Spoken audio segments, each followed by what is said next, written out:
So as we get started, the first question is, what is a retreat? So a retreat is, first of all, a decision. It's a decision to step back from the battle, the situation, and pause. Being that it's the end of the year, this retreat's a little bit more of a stop and look back, but I think it still applies. It is still a decision to actually look at what has occurred through the last year, look at what were problems that you saw, what were successes that you had, what were frustrations that kind of have weighed you down along the way, discouragement, to let go of, to refresh. And it is a choice to actually think about these things rather than just say, screw it, summer, I'm not thinking about this until August. And for everyone who's here, I am proud of you, and I am very grateful that you're taking this time to reflect, refresh, and go forward. So when we're in the middle of a stressful or unpredictable situation, we're not really free to think clearly. And our feelings are also muddled because there's a lot going on. The cortisol that's running through our bodies cause us to react rather than respond to various situations. So when we step out of the situation, then we can really look at it from the outside, and we can look at ourselves objectively. Our heart rate is slower, and we have the freedom to think and feel in a more honest and more fair way. So this choice to step back, to retreat, to reflect, gives us the chance to integrate our experiences with our values, our motivations, and our identity. Not only is it a decision, but it's also a chance for cleansing. I was talking to someone preparing for this retreat, and she asked me, what is the point? What is the goal? What are the teachers who come going to get out of it? And I have thought a lot about it, and I told her there's a lot of workshops that teachers go do. There's a lot of conferences, there's a lot of meetings that all give you some action items or some goals at the end. This is what you need to do. And I was explaining to her that a retreat isn't really something where you leave with more action items. It's somewhere that you leave refreshed. So I was explaining that it's not so much of a workshop or a learning opportunity. Of course, you learn things along the way, but the goal is that it washes you. Kind of like you take a shower. Okay, talk number 2. Guilt, frustration, and grudges. So, guilt is a self-conscious emotion that arises when a person believes they have acted wrongly or violated their moral standards. So, number 1, it is self-conscious. This is great because if you've ever felt guilty about something, then you are at least somewhat self-aware. Amazing. You are not a narcissist. This is great news. Being self-conscious is good. Being overly self-conscious is not so good. But being self-aware is very important. I wanted to highlight this because only you can feel guilty. Like, only you can assume that knowledge or that reality or that perceived reality that you've done something wrong. Other people can blame you. They can try to make you feel guilty, but you have to choose to assume that for yourself before you can really internalize that. Second of all, guilt is an emotion. So I would actually call guilt a feeling. I'm sorry for contradicting Copilot that gave me this nice concise answer, but I think that guilt is really a feeling.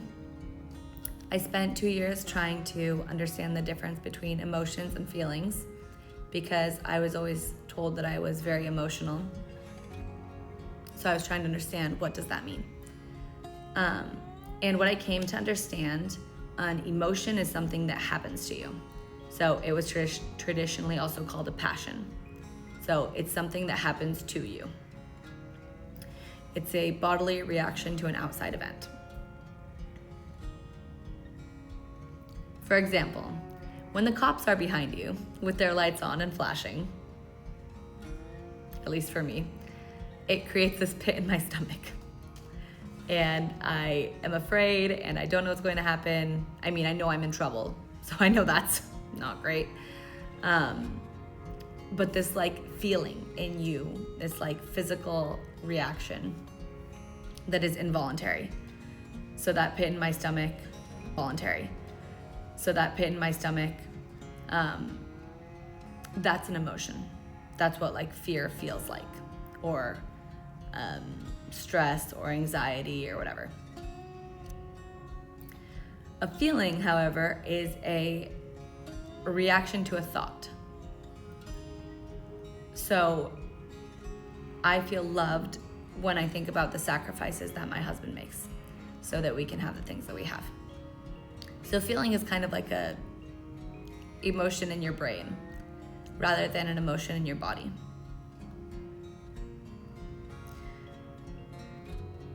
So guilt is not necessarily something that comes from the outside. People can blame us and we get sad, or if they're yelling at us, we can get overwhelmed.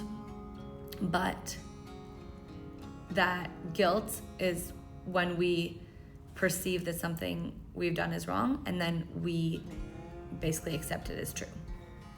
So again, guilt is a self-conscious emotion or feeling that arises when we believe that we've acted wrongly or violated our moral standards. So the third aspect is that we believe that we've done something wrong. So some things in life are objective. This is a tree. That is a pond. These are objective realities. It's not a picture. It's a real tree in a real pond. If this building were on fire, that would be an objective reality. We can all see that. We can all agree on that. Some people would disagree just because they are like that, but all people in good conscience could agree. Other things are subjective. So blame is subjective, intention is subjective, capacity is subjective, energy is subjective. I actually just got this app and I need to delete it before the free trial ends. It looks at how you sleep and it tells you how much potential energy you have. And I was looking at it today and it said that I have 67% energy. And I don't know what that means. I don't know what 100% energy would look like. I don't know what 50% energy would like. I don't know what the context is for them saying that. Like, I'm sure they have some parameters, some algorithm, but I don't know what that means. So subjectively, like, it doesn't mean anything for me. And I don't know how I would even show that I'm getting to that potential. Anyways, it also shows the energy is subjective when I don't have the energy to cook, but I do have the energy to go shopping.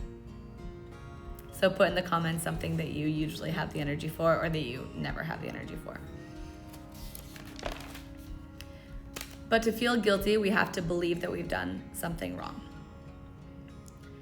So I want to distinguish because there's true guilt and then there's false guilt. When we've really done something wrong, that is true guilt. When we think we've done something wrong, that might not actually be, we might feel guilty, but it might not actually be a fair reason to feel guilty. So to illustrate this, if I see a homeless person and do not give them money because we're struggling to pay our own rent and get the things that we need as a family, I might feel guilty that he doesn't have something and I have more, but I'm not actually doing something wrong because I'm prioritizing my responsibility. If all of my needs are met and I don't help them because I feel like they don't deserve it or I don't care, that's different. that could be something that's clearly morally wrong, because when your needs are met, helping others is good, right? So a more relevant example, as a teacher, if a student is struggling on their worksheet, on their math worksheet, you go and you sit with them for 5 minutes working on the math problem. They almost get through the whole problem, but then over there in the back of the classroom, there is a student who kicked his classmate and the other one is crying. So you have to go over there, you have to do that. You have to deal with them, figure out what happened, figure out all that. And you could feel guilty that you have to go deal with that situation rather than continuing to help the person who is actually trying to learn. But in fact, it's not your fault that you can't help them. Like, you are doing the thing that you are responsible for doing, which is keeping the classroom safe and educating the students. So the thing I always try to remember is that I do the best that I can in any given situation. So did I do the best I could given the situation? And if I think I did, and I start to feel guilty anyways, then I just have to remind myself, like, I did the best I could with the time that I had, with the resources that I had, with the energy that I had with this situation. Then I need to try and find peace with that. But it's very helpful to have that clarity, that just because you've perceived you've done something wrong doesn't always mean that you really have done something wrong. And that's when talking to colleagues or talking to another friend in your life, talking to a coach is really helpful, because then you can start to distinguish between your perceived reality, which often we have all these expectations put on us. We have all these things we're required to do.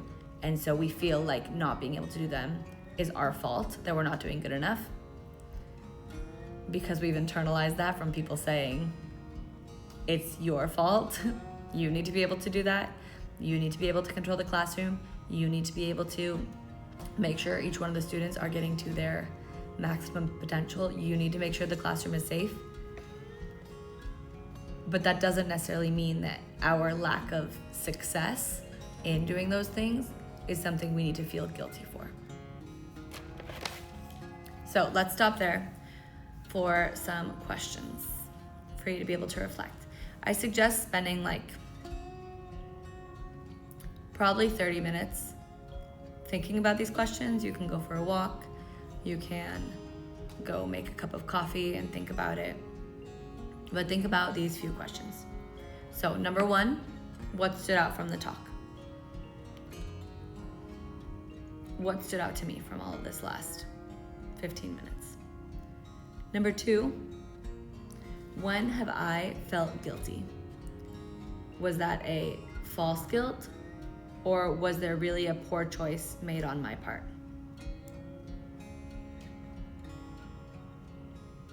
Number 3, do I tend to blame myself for things that I cannot control?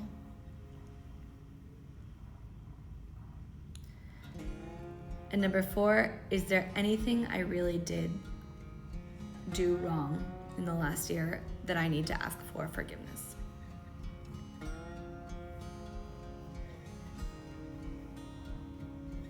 So spend a few minutes, write down these questions. You can go back and re-listen to something and really let yourself relax and find some peace in the fact that we all do things wrong for real, and that we, or at least most people, overthink things and feel guilty for things that are not actually their fault.